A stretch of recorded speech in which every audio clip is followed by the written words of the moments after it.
Hello everyone. Now let's listen to a sound story.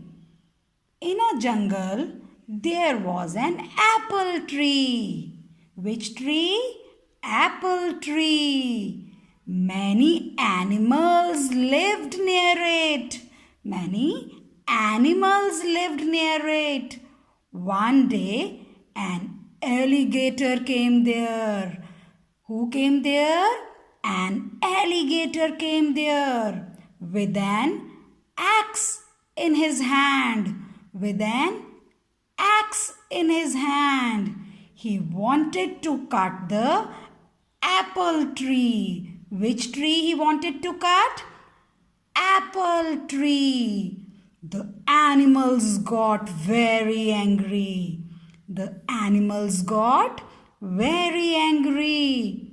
The bear used a bow to shoot arrows on the alligator. To shoot arrows on the alligator.